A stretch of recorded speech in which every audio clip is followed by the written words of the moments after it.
Hello Riders. तो आपका स्वागत है एक बार फिर से आपके अपने यूट्यूब चैनल मैथमेटिक्स राइडर्स में। तो आज के इस लेक्चर के अंदर हम बात करने वाले हैं आपके जो बीएससी का जो आपका पेपर चल रहा था फर्स्ट ईयर का 3D का, उसके अंदर हम बात करने वाले हैं tangent line and tangent plane of a sphere, कि किसी स्फीयर के लिए टेंजेंट लाइन क्या होती है और टेंजेंट प्लेन क्या होता है।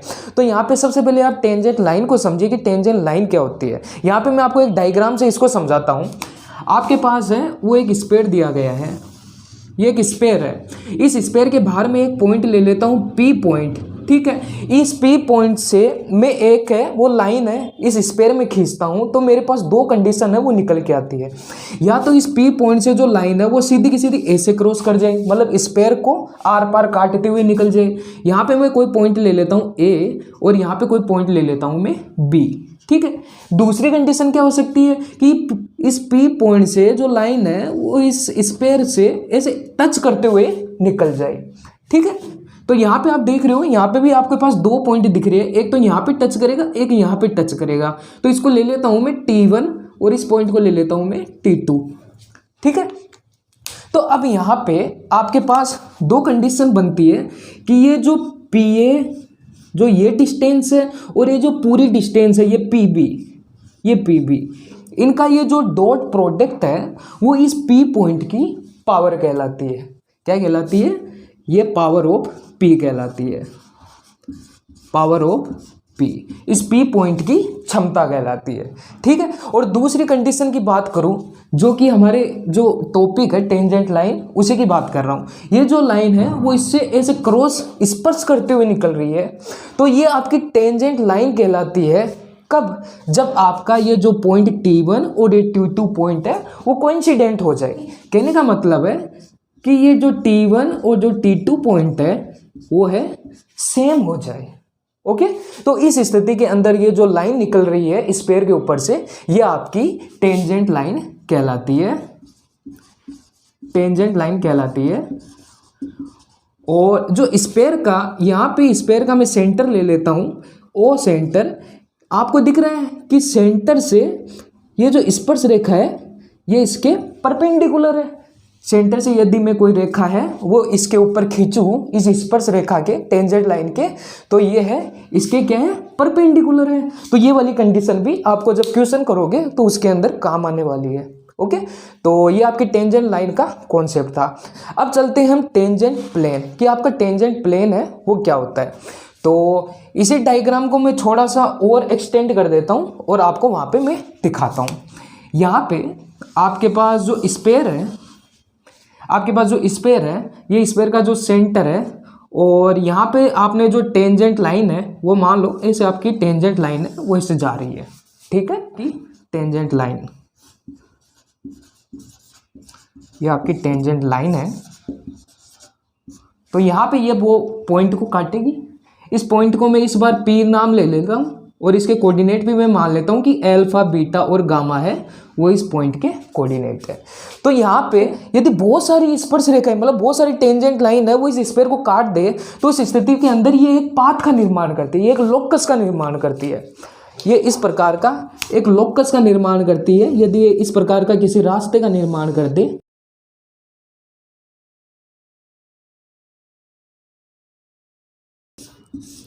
तो ये जो आपके पास प्लेन मिला है यही आपका इसके लिए स्फीयर के लिए क्या कहलाता है? Tangent plane. क्या कहलाता है? Tangent plane, okay. कि यदि कोई, और यहां से ये भी दिख रहा है कि इसके सेंटर से, स्फीयर के सेंटर से इसके ऊपर P पॉइंट के ऊपर जब हम कोई लाइन खींचे, कोई लंब रेखा खींचे, तो वो क्या होगी? इसके परपेंडिकुलर होती है, ओके। तो यहाँ पे हमें ये दिख रहा है कि यदि कोई टेंजेंट लाइन है वो किसी स्फीयर को, मतलब बहुत सारी टेंजेंट लाइन है वो मिलके किसी स्फीयर को काट दे और किसी रास्ते का निर्माण कर दे। कोई पथ है, मतलब इसमें तो दिख रहा है केवल एक लाइन गुजर रही है, एक छोटी सी पतली सी पगडंडी सी बन रही है, लेकिन इसके अंदर वो बहुत सारी टेंजेंट लाइन मिल के इतना बड़ा रास्ते का निर्माण कर देती है। तो ये जो पथ का निर्माण हो रहा है, जो लोकस का निर्माण हुआ है इन पॉइंट से, तो वही क्या कहलाता है? आपका टेंजेंट प्लेन, ठीक है। तो स्टूडेंट्स यहाँ पे अब हम बात करने वाले हैं इक्वेशन ऑफ टेंजेंट प्लेन, किसी टेंजेंट प्लेन की इक्वेशन की। तो स्टेटमेंट की बात करें तो आपके पास स्टेटमेंट है कि आपको टेंजेंट प्लेन की है वो इक्वेशन फाइंड करनी है किसी पॉइंट अल्फा बीटा गामा पे, जहां पे आपकी जो स्फीयर की इक्वेशन है वो आपके पास ये दे रखी है। तो हम सबसे पहले मैं इसको डायग्राम से आपको बता देता हूं कि स्टेटमेंट क्या कह रहा है। जो अभी अभी हमने डायग्राम में देखा था कि आपके पास यहाँ पे कि स्फीयर दिया गया है, इस स्फीयर पे यहाँ पे आपने कोई है वो एक लाइन खींची है, मतलब कि जो आपकी टेंजेंट लाइन है, और यहाँ पे वो पॉइंट आप ले लेते हो, कोई पॉइंट पी ले लेते हो जिसके कोऑर्डिनेट है वो अल्फा बीटा और गामा है, और साथ में ये है वो स्फीयर का सेंटर है। ओके, तो यहाँ पे है वो आप एक टेंजेंट प्लेन को कंस्ट्रक्ट करते हैं, यहाँ पे आप टेंजेंट प्लेन को कंस्ट्रक्ट करते हैं। तो ये जो आपका जो ये टेंजेंट प्लेन है, ये जो आपका टेंजेंट प्लेन है, ये जो आपका टेंजेंट प्लेन है, इसी की इक्वेशन फाइंड आउट करने के लिए स्टेटमेंट है वो बोल रहा है। स्टेटमेंट यही बोल रहा है कि एक स्फीयर दे रखा है जिसकी इक्वेशन है वो ये है, किसी पॉइंट P से, ये पॉइंट आपने ले लिया P, उससे हमने एक टेंजेंट प्लेन को कंस्ट्रक्ट कर लिया। ठीक है, तो हमें इस टेंजेंट प्लेन की इक्वेशन है वो फाइंड आउट करनी है जो कि इस स्फीयर को टच कर रहा है। ओके, तो कैसे करेंगे? तो सबसे पहले हम यहाँ पे देखते हैं कि हम किसी ये जो लाइन है इस लाइन की इक्वेशन फाइंड आउट करते हैं। सबसे पहले तो हम जो अल्फा बीटा गामा पॉइंट पे है इस लाइन की इक्वेशन है वो फाइंड आउट करते हैं। Line of equation at point alpha beta gamma point पे जो लाइन की इक्वेशन होती है वो होती है आपके पास x माइनस x1 की वैल्यू यहाँ पे अल्फा है upon l is equal to y minus y1 की वैल्यू यहाँ पे बीटा है अपॉन m, और z माइनस z1 की वैल्यू गामा है upon n is equal to मैं कोई r के इक्वल इसको ले लेता हूँ, लेट कर लेते हैं r के इक्वल है ये। ठीक है, तो यहाँ से आपके पास पॉइंट है एक्स वाई जेड की जो पॉइंट है जो वैल्यू है वो निकल के आती है, डेट इज इम्प्लाइज जो पॉइंट है एक्स की वैल्यू निकल के आती है आपके पास आर एल प्लस के अल्फा, यहाँ से निकल के आती है वाई की वैल्यू एम आर प्लस के बीटा, और जेड की वैल्यू निकल के आती है आपके पास एन आर प्लस के गामा। ठीक है, ये पॉइंट निकल के आ रहा है यहाँ पे, इस वाले पद को इसके इक्वल करके एक्स की वैल्यू निकाल दी, सिमिलरली वाई और जेड की वैल्यू निकाल दी। तो आपके पास ये जो पॉइंट है स्फीयर को काटेगा, तो इसका मतलब है ये जो पॉइंट है वो इस स्फीयर की इक्वेशन को क्या करेगा, सेटिस्फाई करेगा, और स्फीयर की इक्वेशन हमारे पास ये दी हुई है, तो ये पॉइंट है, अब स्फीयर की इक्वेशन को सेटिस्फाई करवा देते हैं इस पॉइंट्स पे, इसलिए इसको आप इसको एक बार इक्वेशन नंबर 1 दे दो, इसको इक्वेशन नंबर 2 दे दो, इसलिए equation 2 cross out on equation 1 के अंदर क्रॉस करेगी, तो क्रॉस आउट करेगी तो ये पॉइंट इसके अंदर सेटिस्फाई कराते हैं। तो डेट इज इम्प्लाइज एक्स की वैल्यू मैंने रख दी यहाँ पे आर एल प्लस के अल्फा का होल स्क्वायर, प्लस में ये हो गया आपके पास एम आर प्लस बीटा का whole square plus N R plus gamma का।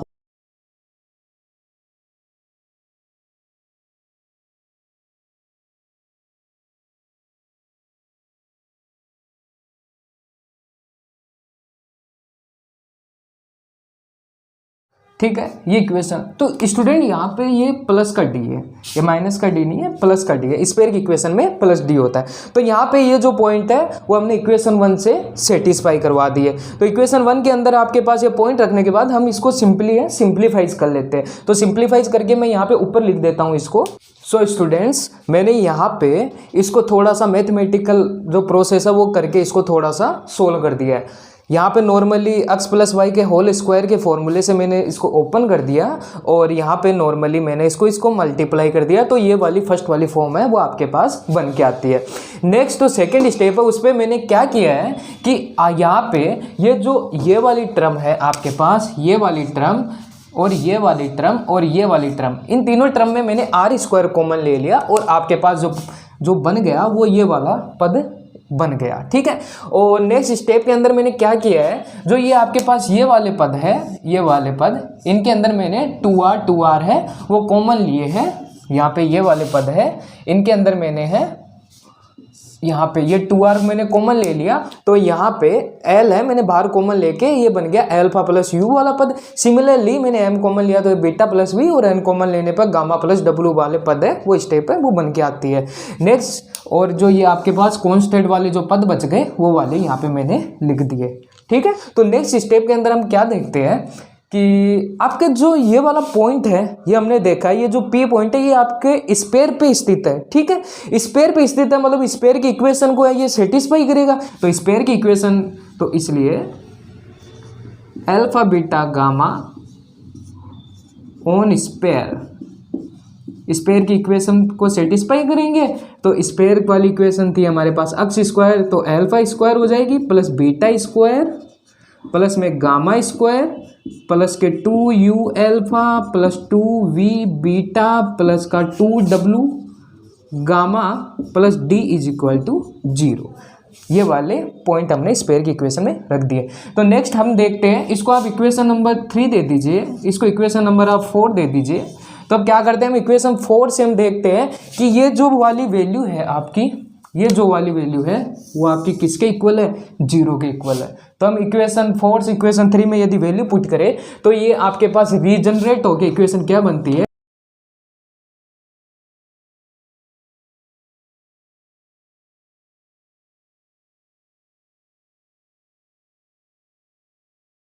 ये वाली स्टेप है वो आपके पास बन के आती है। नेक्स्ट स्टेप के अंदर हम यहाँ पे r है वो कॉमन ले लेते हैं पूरे में से,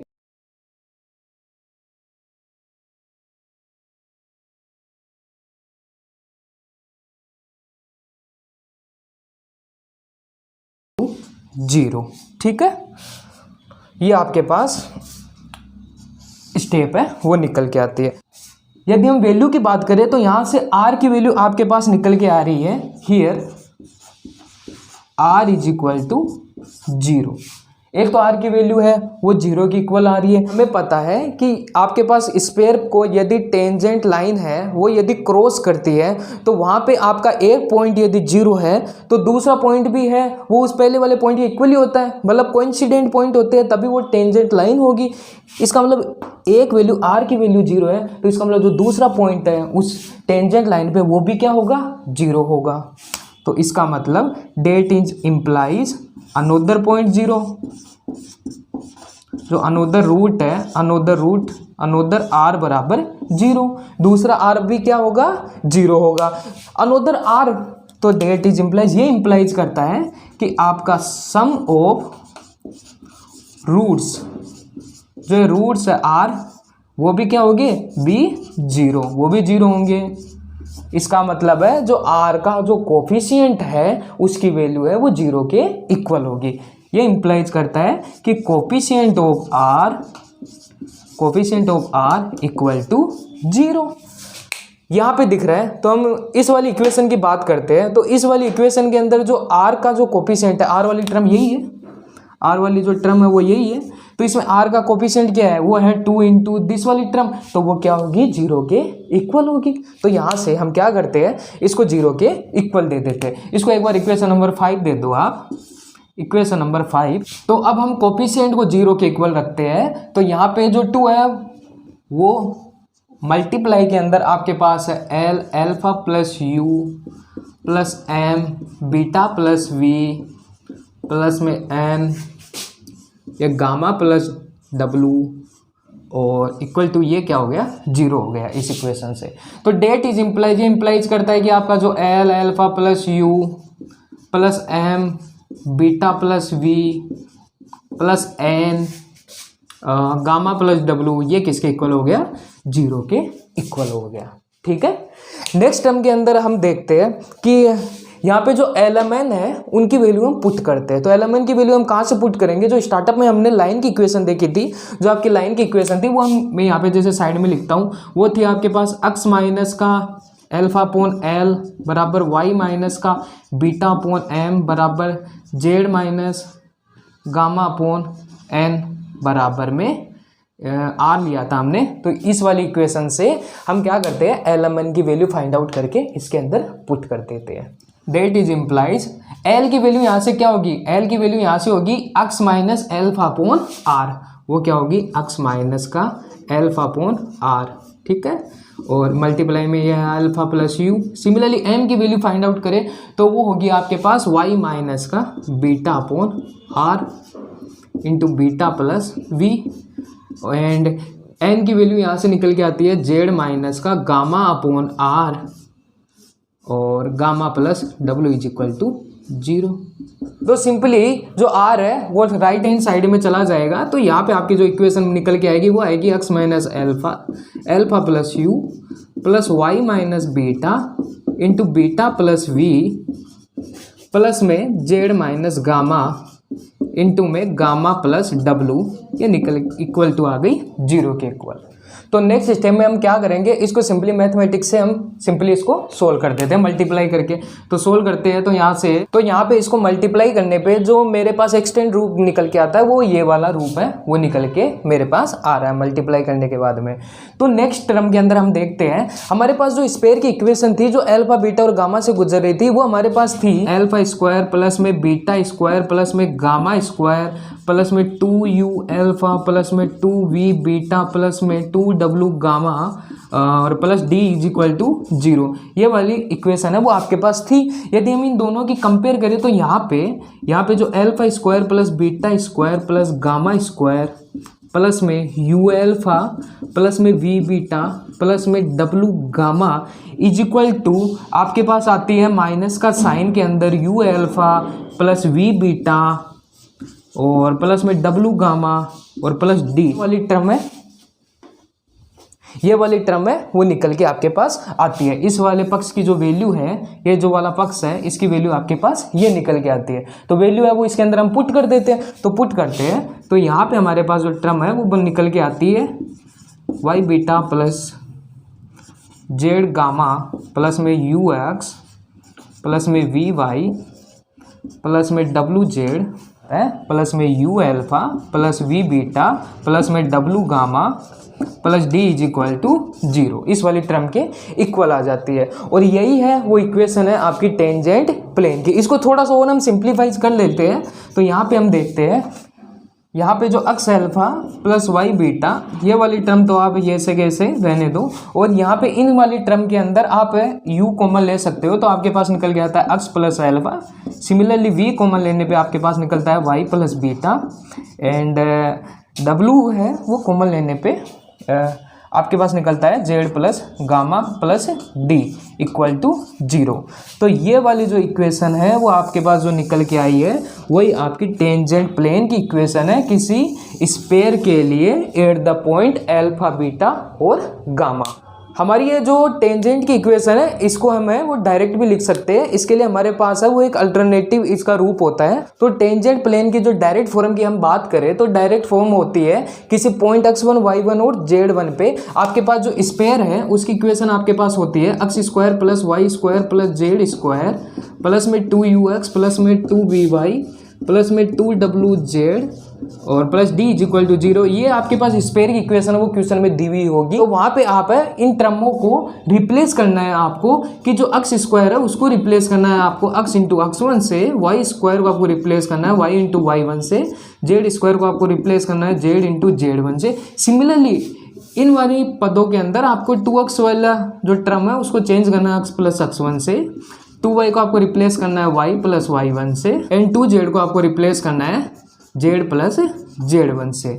यहाँ पे आप ये वाली टर्म का इसके स्पेयर की इक्वेशन में यूज करके आप डायरेक्ट है वो टेंजेंट प्लेन की इक्वेशन है वो फाइंड कर सकते हो। अब हम एक एग्जांपल ले लेते हैं, उसके थ्रू है आपको ये वाला कॉन्सेप्ट है वो क्लियर हो जाएगा। यहाँ पे जो आपका क्वेश्चन है वो है कि आपको टेंजेंट प्लेन की इक्वेशन फाइंड आउट करनी है, जहाँ पे स्पेयर की इक्वेशन ये है और पॉइंट आपके पास 1 2 3 है।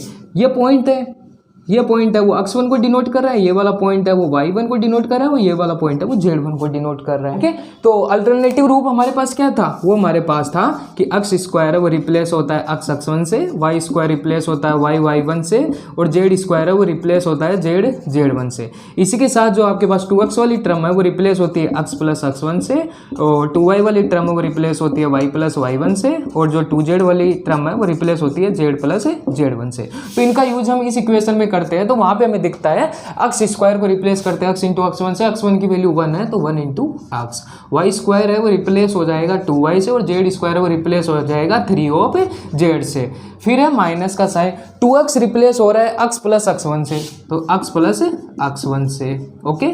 फिर माइनस का साइन, यहाँ पे हमारे पास y है वो रिप्लेस होगा y प्लस y1 अपॉन 2 से, जो y है वो रिप्लेस हो जाएगा y प्लस y1 अपॉन 2 से। तो यहाँ पे वैल्यू पुट करते हैं तो वो आगे माइनस के 3/2 y प्लस y1 की वैल्यू हमारे पास क्या है 2 है, 2 हो गई, ठीक है। नेक्स्ट मैं यहाँ पे लिखता हूँ तो माइनस का 4 z है वो रिप्लेस होता है z प्लस z1 अपॉन 2 से, तो वो हो गया z प्लस z1 की वैल्यू मेरे पास क्या है 3 है, ओके। और नेक्स्ट है मेरे पास माइनस के 22 इज इक्वल टू 0, ये 2 से ये 4 है वो कट गया तो 2 आ गया।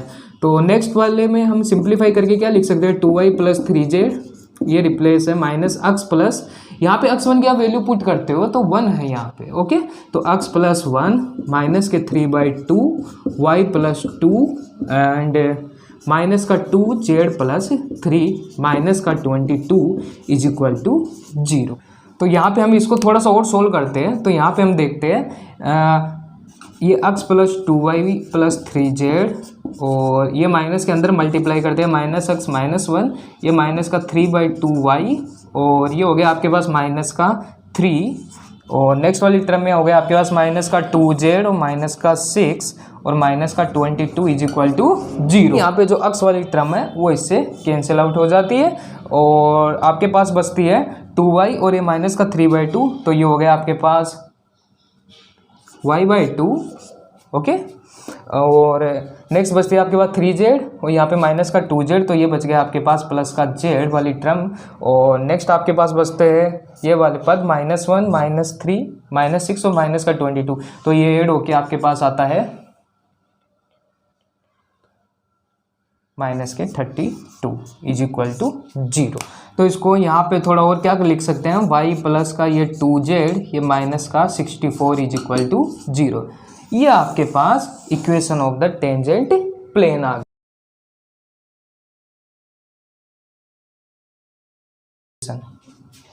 होपफुली आपको ये क्वेश्चन है वो समझ में आ गया होगा कि कैसे आप है एक स्पेयर और किसी पॉइंट की हेल्प से डायरेक्ट है वो अल्टरनेटिव रूप में टेंजेंट प्लेन की इक्वेशन फाइंड आउट कर सकते हो।